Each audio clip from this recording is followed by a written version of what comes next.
Hello, and welcome to another soul-sucking episode of We Only Look Thin. I am one of your hosts, Donald Weigel, and I have lost about 100 pounds. And with me, as always, is... Catherine Weigel, Tiny Habits certified coach. Wow.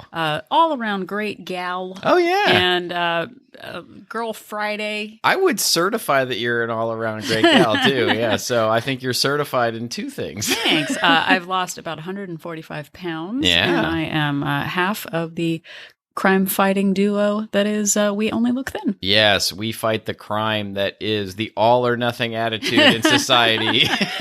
Yeah, someone the other day was like, well, I need to, work out for X number of minutes, but I know that my all-or-nothing attitude will get me to do none. And I was like, you've already said what your problem is.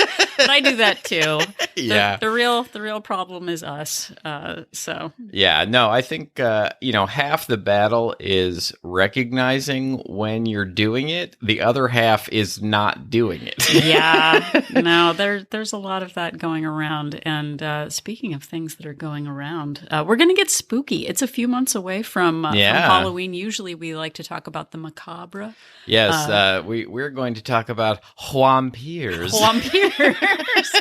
I was about to say corn on the macabre, but that doesn't make any sense at all. No, I like it, though. But yes, we're going to talk about the creatures of the night. It's making me hungry. Yeah, creatures of the night or creatures of the day or creatures of all of it. Yep, there are many creatures. So we are going to do this is part one, actually, of a two-part episode about energy vampires. And we found... That was not good. Oh no, Sorry. It was great. It was great. I'm just gonna play that over and over again during the episode. I've created one of those soundboards that you hear on wacky morning radio shows. So anytime like anything comes up now, it's gonna be you going mwahaha. Thanks. Yeah. So we found a great article on healthline.com about energy vampires, written by Kimberly Holland. And we are going to talk about energy vampires and what they do and how to recognize them and eventually give some advice on what to do about the energy vampires in your life. And why are we talking about this, Catherine? Because everything relates to eating food. Oh, yeah. That's why. See, this is going to go on forever, just like a vampire's life. Actually, their death or whatever it is, their non-mortal state. I don't know what vampires are. Yeah, no one does. But there's been literally no fiction written about vampires. No, not at all. No. Yes, everything is about food and overeating. And energy vampires, as we will define shortly, drain your energy, as is implied by the name, and your emotional bandwidth. Yeah. And this oftentimes leads to then emotionally eating for comfort. At least it certainly does or did and does for me. And also, because setting boundaries, when people talk about losing weight, oftentimes, most of the time, it's just sort of like, what should I eat and what exercise should I do? Like what magical like exercise and recipe plan should I go on to lose the weight? And people just want this sort of step-by-step paint by numbers. And they don't talk about all of the other things that go along with successfully hitting and maintaining a goal weight. And one of the things that Catherine and I have learned is that setting boundaries has been huge in achieving our weight loss and fitness goals. And so that's why we are bringing this up in relationship to weight loss and fitness, because setting boundaries with these people in your life can be huge in actually managing to achieve the goals that you have in mind for yourself. 100%, because when we get over-involved in other people's circumstances, in their drama, it can leave us with no energy to go for a 5-minute walk or even think about meal planning. And so for me, I know I spent decades like diving into every drama around me, whether it was at work or family. And I felt like I didn't have a choice in it. I felt like, well, I'm the fixer. I'm the one that people rely on. People feel comfortable coming to me with all of their problems. And all it did was allow me to avoid taking care of myself. So like Donald said, we're going to give you some examples of what roles energy vampires play in your life, what to look for, and how to set specific boundaries around these vampires in your life. Absolutely. So, what is an energy vampire? And I will turn to Kimberly Holland's description. Energy vampires are people who, sometimes intentionally, drain your emotional energy.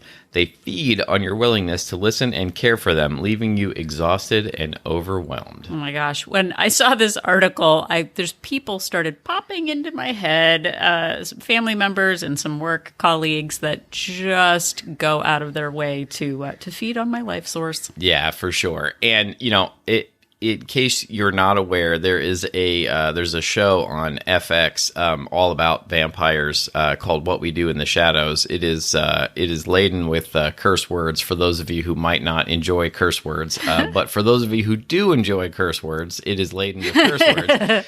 And they have, traditional vampires who drink blood in it, but then one of the members of the household is actually an energy vampire. And, we use energy vampire in sort of a metaphorical sense to be somebody who's draining your energy. But in this case, he actually has supernatural ability to feed off of your emotional energy. Whether it's telling super boring stories that go nowhere or just getting into the minutia of his job title, like it is hilarious. It's funny because it's not me, but it also is. It felt like a personal attack on things in actual 3-dimensional life. Yeah, definitely not the sort of traditional cool, like dressed in Victorian garb kind of, not that Anne Rice, or even like, the Lost Boys style vampire that I thought was super cool when I was 15. It is definitely not that. It's, more of like, he's like an office worker who bores you to death. Oh my gosh, just wearing beige, lots of beige.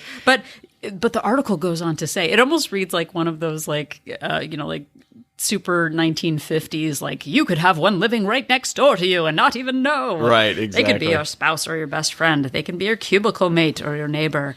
But here's one thing that the article didn't address that I'm just going to throw out there. Uh-oh. Okay, and it's hard because like if you know how we say like look in the mirror, vampires don't show up in the mirror, do they? Oh, Donald? no. Did you know that energy vampires might be our own self? It might be you. If you don't know an energy vampire, maybe you're the energy vampire in the life. I don't work for this company anymore, so I can say it. When The Office came out, which is also another documentary thing, like What We Do in the Shadows, my boss was like, man, can you imagine Michael Scott, like, haha, that's so funny. Like, who would be like that? And everybody in the office was just blinking quietly. Yeah. I don't know how you can blink quietly, but we were just like, oh, yeah, it's definitely not you. Yeah, because your boss was Michael Scott. Exactly. But here's the thing. We like to distract ourselves with drama so that we say that we don't have enough time to focus on other things, which is something that I did for, like I said, decades. So this is a personal attack.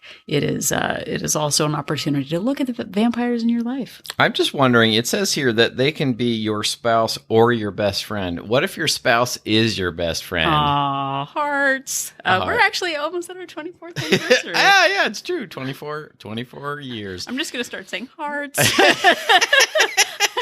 I don't know. That's my new thing. We've been married for 17 happy years. 24 total, but yeah. 17 of them were happy. Waka. Yeah.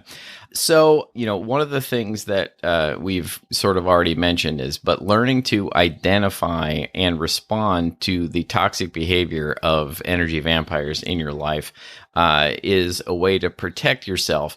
And the article actually talks about there being not just emotional consequences, but physical consequences. And the physical consequences that we are generally focusing on are it leading to you overeating or not having time to engage in your exercise. But the article actually has some links to, this kind of stress leading to possible heart disease issues and things like that. So, which is funny because it's like a vampire. So like it's heart stuff. Oh yeah. Super funny. Together. Exactly. But it must be nice to just be a normal vampire, because if you get some garlic and you don't invite them into your house, then it's fine. But energy vampires, they can go wherever they want, day or night. It's a 24-hour problem. It is. It definitely is. So we're going to go through the article listed 10 attributes to an energy vampire. So in this episode, we're going to go through the first 5. Next episode, we're going to do the next 5. And then we're going to give you some solutions of how to manage the energy vampires. We might pepper in a little bit of solution in this episode, too. Yeah. Who knows what we're going to We'll say. see how I it look goes. forward to seeing what we do. So I'm going to go and start with the first one. So the first one is they do not take accountability. Uh-oh. They are victims of circumstance. I'm looking at myself in the mirror now, but casting no reflection because I'm an energy vampire.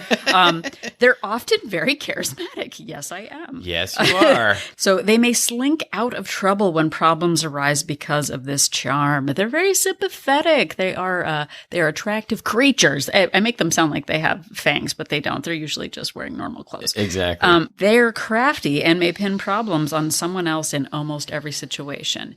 It's my family. It's my job. It's my dog. It's the neighbors. Everything always happens to me. It's the weather. If only the weather was in my way, then everything would be fine. Yeah, the example from the article is, I can't believe nobody could get this right. What an embarrassment. And I just sat there. He kept getting angry at me, and I still don't know what I did. It's sort of like, I was one of the people there, but nobody could get it right. Sort of absolving yourself from any responsibility of doing anything, or, hey, he just kept getting angry at me, absolving yourself of any responsibility in creating that anger. Yeah, no, I have, and we'll talk about this later too, but I have a family member who just always makes it like everybody else is the problem and it's not me. And maybe they think that the reverse is true, that I'm the energy vampire and they're not. But, that's what you do. You're somebody's energy vampire. If anyone listening to this, if you think I'm your energy vampire, feel free to cut me out of your life. It's fine. We have too many connections. Too many people to talk to and see all the time. What a relief. Yeah, for sure. All right, what's the next one? The next one is they're always involved in some kind of drama. And I think we all know people like this. They're always in the middle of some catastrophe, flailing from target to target. And then, they always have emotional and dramatic behavior. And when they've landed on you, they're trying to get you to absorb their drama and fix and right the ship. And the article gives examples of, why am I always the one that everyone gets mad at? I don't deserve this. Yeah. And I just can't take this anymore. I didn't do anything to Ellen, friggin' Ellen, but she stopped talking to me. Why can't everyone be as kind as you are? Yeah, you're still around. And again, it's sort of that not being self-aware enough, or I guess to a certain extent, maybe these people are self-aware enough to know that they're causing all of this drama. But I'd like to think they don't. But still expecting you then to help them solve their issues of like, why is everyone else being so terrible to me? It's not my fault. And that's the thing too, when you're the nice one, like I'm an obliger, so I always want to be there for other people. I want to, be there. And when people go like, well, you're the only one I can talk to about this, I know I fall into that. Like, why am I the one who's like, if I'm the only one left standing, there's probably a problem. Exactly. So the next one is they always want to one-up you. You've got a problem. Oh, well, I've got it worse. So the article says an energy vampire never likes to be outdone, and they aren't keen in sharing the spotlight. This is one of the many narcissistic tendencies. Dum, dum, dum. Yeah. Years ago, this is a little bit of a tangent, but years ago there was a commercial about this. It showed a woman dating various men, and it was, I forget what the commercial was for, but it was one of the men she was dating was the one-upper, and the guy says, "You think this is good salsa? You've obviously never been to Ecuador." And I thought that was hilarious and has stuck with me all these years. But it's sort of that similar thing. Yeah. No, so they struggle to feel genuine happiness for another person. This was a really big one for me back in the day. Like, oh, must be nice to be able to do whatever. Like, oh, well. So I know that's not one-upping, but so another thing is they struggle to feel genuine happiness for another person. Instead, they prefer to pull energy and feed on their emotional demands.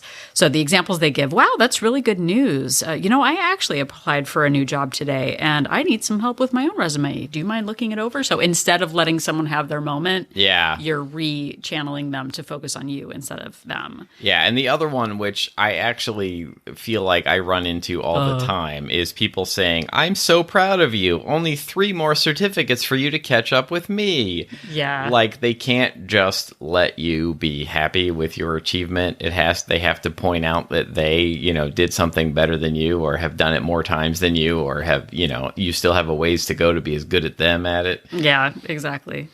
The next example of an energy vampire, what they do is they diminish your problems and play up their own. So when you are feeling sad or emotionally drained, they try and make it even worse, or turn it around to make it look like their situation is even worse than yours in their examples. So they would say something like, well, I know your job doesn't pay well, but at least your job is fun. You have to help me find a new one. So you're already upset that your job is low paying, and you go to this person and bring them that problem, and they turn it around and make it about them and their job not being fun. And another example they give here is, you're super swamped at work, and I get it, but really, I really need to talk to you tonight about the issue with Mark. So it's like, you want to talk about your problems, and again, their problems are bigger and more urgent and more important, and so they turn it around and make it about them. Well, and I think too, part of this, and how it plays into weight loss is, say, for example, you had planned to go to a yoga class or go for a walk or something like that. Because for me, going on a walk is restorative. It builds up my energy. I get to see nature. Yeah. But they've got to talk to you right now about this drama. And then your walk ends up being a, complain fest instead of a restorative walk. And then you feel exhausted, and then you feel like you don't have time.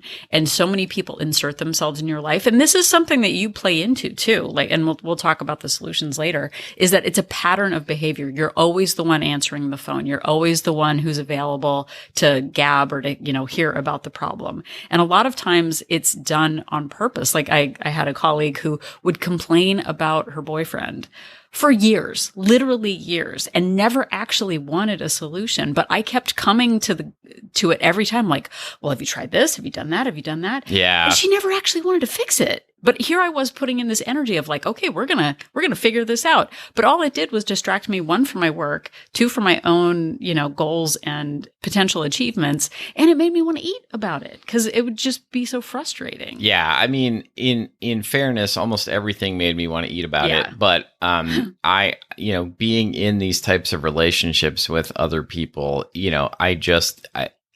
we've done episodes where we've talked about how we only have a certain amount of energy. We did an episode about spoons. And in order to visualize how much energy a person has, it was invented, and I'm getting off on a whole thing, I guess, but it was invented as a way to visualize how much energy a person with a energy sapping disease has. And but it applies to all of us to a certain extent. Like, we only have so much energy in the world. And when that energy gets drained, we start making poor decisions, and we start looking for comfort wherever we can. And for me, that oftentimes would be food. Like, I would just need that, very quick emotional boost that eating a delicious, treat would give me. And instead of dealing with it, actually dealing with the root of the problem and, getting rid of the source of the issue in the first place. Yeah, for sure. No, it goes all the way to the top. And something that we didn't actually mention at the beginning with the different energy vampires is that the news media can also be an energy vampire. Yeah. Just doom scrolling and getting, bad news after bad news can really drain our energy. But we feel like there's a conflict between wanting to be informed and wanting to stay sane ourselves. But we just like, oh, I'll just click on the comments section and see what happens. Yeah. Nothing good is in the comments section. Don't click on comments for sure. And there are people who are energy vampires on the internet who just want to stir things up and make it negative. So I guess that's a whole other thing. And you really bring up a great point, which I had never thought about before, because I made a conscious decision. I used to be a news junkie. Like, I used to think that it was my responsibility as a citizen of the world to be as informed as possible. And so I would consume news. And I found at a certain point in my life that it was just making me, I was upset and angry all the time about all of these issues that I really couldn't do anything about. I mean, they were beyond my control. And I was just getting angry just because I was angry. And so I really backed away from all of it. And I'm much less well-informed than I used to be. And there are, probably people who would look down their nose at me for that, but I'm also much happier about the world not being quite so well informed. Well, and I think too, as part of that, and in WOLT Place recently, I did a Zoom meeting about toxic empathy, and I don't like the term toxic all that much, but it was about over empathizing and taking on other problems as your own. Yeah. So I think we're going to do an episode on sort of how to create boundaries around having healthy empathy and deciding what to focus on. Because if we give everyone attention, if we give every news story, every, volunteer opportunity, every, soul-sucking person in our life, all of our energy, we're not leaving anything for ourselves. But we act like a victim in it. So deciding who we want to give our attention to, who is worthy of our time and our energy, really does matter. But before we get to all that, I'm going to talk about more energy vampires, one more type. We're on number 5. Yes, number 5. Number 5 is they act like a martyr. This was me. This was me, my friends. I didn't have a cape. I didn't have pointy teeth, but this was me. I acted like a martyr for years. Energy vampires place their problems squarely on the shoulders of other people. They take no responsibility for their contribution to their difficulties. So they are seeking emotional support to boost their self-esteem. So some examples were, he's always so unreasonable. I do the best I can, but it's never enough. This day started off bad and it's just getting worse. Everything around me is crumbling. Yeah. And this was me for so long because I inserted myself in problems of other people and I just felt like a victim of it. And my reward for that was eating about it and just feeling like, well, why does he get to do that? Why everybody's life is better than mine. We create our own lives and we can design our lives. And I did not do that for decades. Yeah. And then, people might come to you and be trying to sap your emotional energy. They're looking for you to boost them up. When they come to you and say, oh my goodness, why is everybody always picking on me? They're looking for you to try and boost their self-esteem and use your energy to feed them, to get them back to a level that they feel okay about. It's not like a literal energy exchange, but that is essentially what they're looking for. They want you to spend your energy building them back up so that they can feel normal again. Well, and I think part of that, and relating it back to losing weight, is I still see people who maybe have listened to the podcast for years and haven't actually done anything. And I get messages like, well, yeah, but what should I do? I'm like, we have 4 years of content. Pick one and go forward. Right. I know that sounds mean, but it's sort of that yeah, but change my mind. Convince me that it's worth it. And a lot of times when we fall back into those, well, why even bother? The world is so messed up. Everybody's out to get me. Why should I even bother trying to lose weight? Because it's just the circumstance that I'm in and everything's terrible anyway. So why bother? And sure, we can go down that path, but what does it get us? And, as we're finishing this, I know we have 5 more that we're going to get to in the next episode, but we don't want to leave you with be like, well, there's energy vampires, and I guess I just need to, enrobe myself in garlic. Right. We're going to give you some homework to do over the next week before the next episode. Yeah, and one of the things that we'd like you to think about is how are you maybe engaging in this kind of behavior yourself? Maybe you're not, a full-fledged energy vampire, but I think a very related behavior that Catherine was just touching upon is that we don't want to actually do the work So we make up excuses, and what we really are looking for is for other people just to tell us, yes, we're right. There really is nothing you can do, to absolve ourselves of responsibility. And I looked for that for years and years and years. And I would say, I don't understand. I eat the same way as other people eat, or I try so hard and nothing is working, and there's no way I could possibly meal prep or fit in exercise in my life because I'm so busy at work. And I wanted people to just tell me that I was right, so that I didn't actually have to do anything. And it turns out that I was very, very, very wrong, and that I was able to work it into my life. I just didn't want to make it a priority. I just didn't want to do that work. So think about how you might be engaging that behavior in your life. Yeah. And also with the examples that we've given so far, pay attention to the potential energy vampires in your own life. Who around you is sucking out your energy? So just think about it like, oh, well, we always sit in the break room and, and vent and are just annoyed about everything. Like, that's just what we do. How is that serving you? How are the people around you affecting your energy? Are the people in your life using any of these tactics? Yeah. And then again, what role do you play in enabling this behavior? Are you always the one who picks up the phone? Are you always the one who is available to just sit and marinate in other people's problems? And how do these relationships make you feel? Are they driving you to eat, to emotional eat, to secret eat, to, not have time to achieve your fitness goals? Really think about the relationships in your life that might be driving you in that direction. Yeah. And also, what impact does that relationship have on your long-term goals? Do you feel like these are people you're growing with that are, pushing one another to be your best selves? Or is it keeping you and holding you back? Because a lot of people in our lives don't want us to grow. That is really uncomfortable for them. I know for me, setting boundaries in the last 5 or 6 years with family and deciding not to engage in certain drama has been difficult for certain family members and work colleagues to accept, because I was always the go-to for complaining. And when you pull away from that, it can change dynamics of relationships. But just pay attention this week to where your energy is going, because where our energy goes is where our habits also go. And if you would like to get some more in-depth episodes regarding setting boundaries, we have done several of them that I will put in the show notes. But just to list a few, episode 69 was our sort of original. We called it "Dog the Boundary Hunter," our original boundaries episode. We did another one, episode 95, called "Wookin' Panub," about looking for love and finding food instead.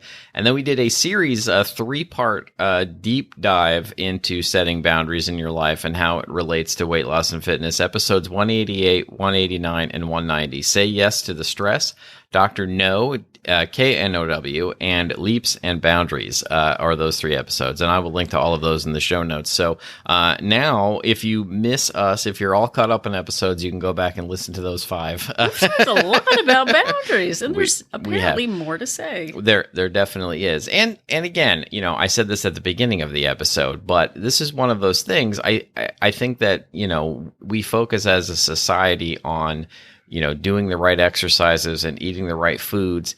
And we don't talk enough about mindset, about developing a growth mindset and love languages and boundaries and all of the other things. We've done a lot of episodes about all of that. And, I really think that chunk of it is like 60% of the battle, you know, whereas doing the exercise and eating the, sticking to a calorie deficit is really about 40% of the battle that actually manifest the results. But it's the mindset stuff that allows you to stick to the exercise and the eating plan. Yeah, it's true.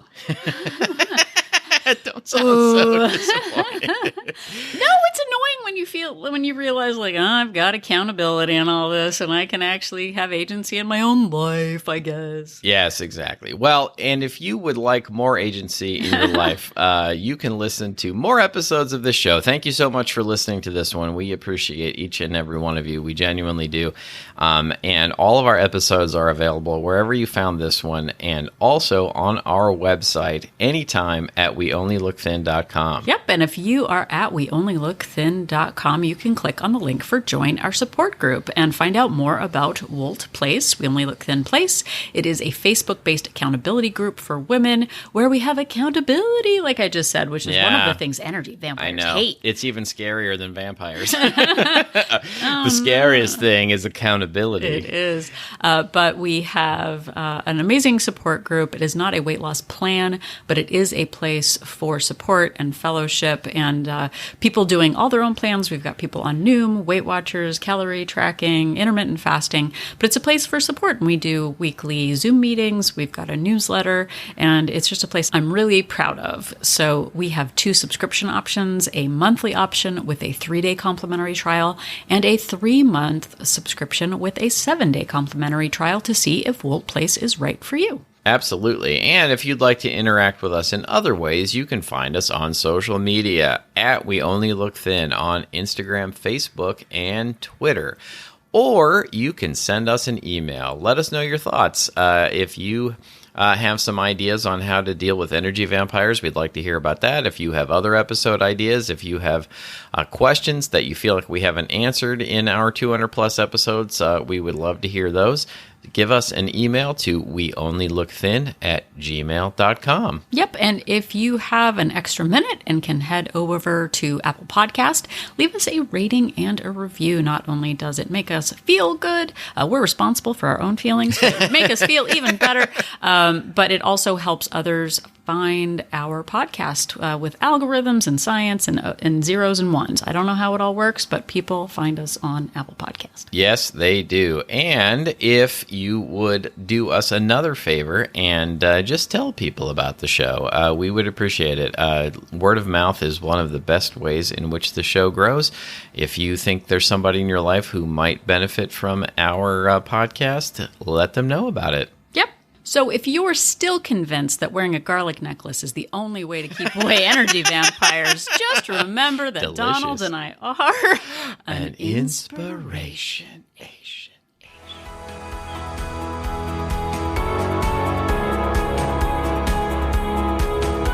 The information that you hear on this podcast is for informational purposes only.